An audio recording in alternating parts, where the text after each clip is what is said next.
सोई हुई शहजादी। बहुत पुरानी बात है। एक हसीन और बढ़िया राज्य था जिसका नाम सुवर्णपुर था।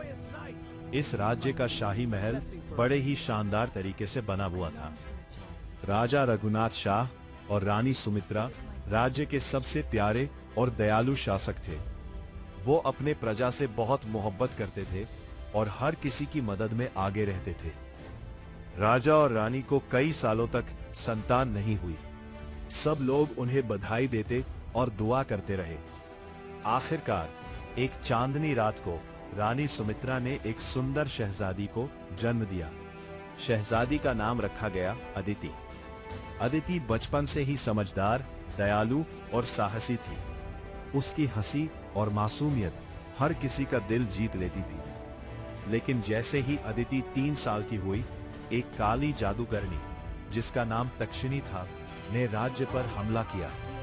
तक्षिणी ने शहजादी अदिति पर श्राप डाल दिया। उसने कहा, ये शहजादी इतनी खूबसूरत और नेक है कि मैं इसे बर्दाश्त नहीं कर सकती।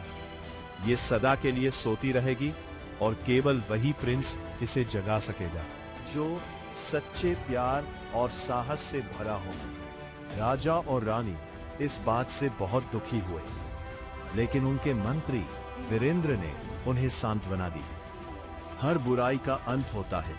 हमें धैर्य रखना होगा और सही इंसान की प्रतीक्षा करनी होगी। समय बीतता गया और अदिति धीरे धीरे बड़ी होने लगी।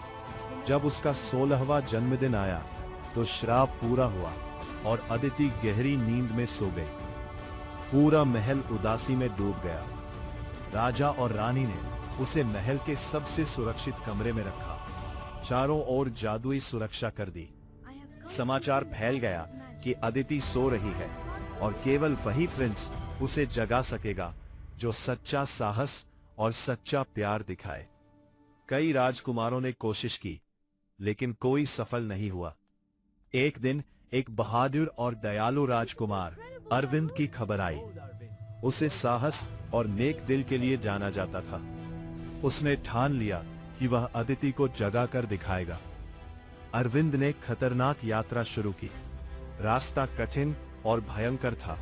घने जंगल, ऊंचे पहाड़ और तेज नदियां उसे रोकना चाहते थे। रास्ते में उसने कई रहस्यमयी प्राणियों से सामना किया, जिनमें एक विशाल भालू, चालाक लोमड़ी और ज्ञानवान गरुड़ शामिल थे। लेकिन अरविंद ने अपने साहस और दयालु हृदय से हर संकट को पार किया।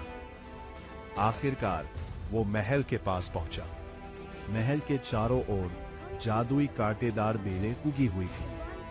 ये केवल उसी को रास्ता देती थी जो दिल से निष्कलंक हो।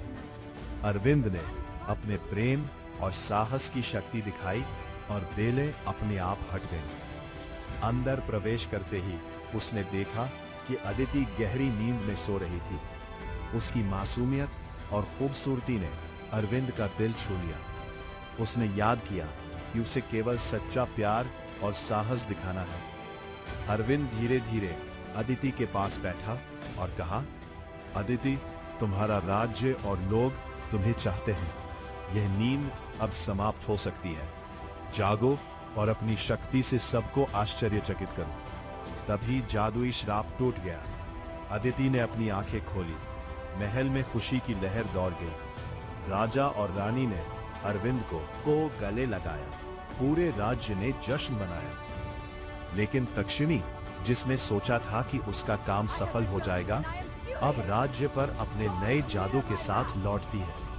वो सोचती है कि अब वो अदिति और अरविंद की खुशियों को मिटा सकती है। लेकिन अदिति ने अपनी बुद्धिमानी और साहस से तक्षिणी का सामना किया। उसने कहा, तुम्हारा जादू केवल डर और नींद लाता है। सच्चा प्यार और साहस हर बुराई को हराते हैं। अदिति और अरविंद ने मिलकर तक्षिणी को परास्त किया। तक्षिणी की शक्ति समाप्त हो गई और वो जंगल की गहराइयों में चली गई। राज्य में सच्चाई, प्रेम और साहस की विजय हुई। अदिति और अरविंद ने राज्य में नई शिक्षा और न्याय स्थापित किया। उन्होंने लोगों को सिखाया कि सच्चा साहस तलवार में नहीं बल्कि दिल में होता है और सच्चा प्यार हर बुराई पर विजय पाता है। राजा और रानी ने अपने जीवन के अंतिम वर्षों में देखा कि राज्य खुशहाल और न्यायपूर्ण है। अदिति और अरविंद का शासन प्रेम, साहस और न्याय से भरा हुआ था। सुवर्णपुर में प्रेम और साहस की कहानी हमेशा जीवित रही।